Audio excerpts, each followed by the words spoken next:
প্রকৃতি জুড়ে এখন শীতের হাওয়া। সরিষার সবুজ গাছের হলুদ ফুল এখন শীতের সোনাঝরা রোদে ঝিকমিকিয়ে উঠছে।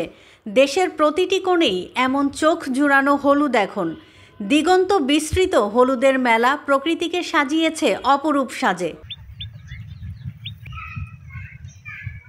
পল্লীকবি জসিমউদ্দিন তার আগমনী কবিতায় লিখেছেন, মাঠখানি হেলিছে দুলিছে, হলুদ স্বপন ভরে তোমার অঙ্গে জড়াইয়া, আপনায় দুধারে অথই সরিষার বন। ভোরের বিন্দু বিন্দু শিশির তখন হলুদ ফুলের শরীর জুড়ে। সূর্য ওঠার সঙ্গে সঙ্গে মুক্তার মতো ঝিলমিল করে শিশির কণা গড়িয়ে নামে। সকালের রোদে ঝলমল করতে থাকে মাঠ ভর্তি হলুদ সরিষার ফুল, যেন সবুজ মাঠ হলুদের চাদরে ঢাকা। বেলা গড়িয়ে নামে বিকেল। বিকেলের নরম রোদে হলুদ ফুলগুলো রূপ নেয় ভিন্ন মাত্রায়। মিষ্টি বাতাসে দুলতে থাকে সরিষা ফুলের গাছ।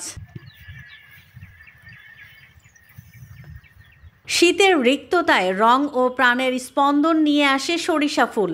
দিগন্ত বিস্তৃত হলুদ সরিষা ফুলে ফুলে সেজে ওঠে প্রকৃতি। সরিষার হলুদ ফুলে ছেয়ে গেছে মাগুরার মোহাম্মদপুর উপজেলা সদরের শ্যামনগর গ্রামের মাঠ।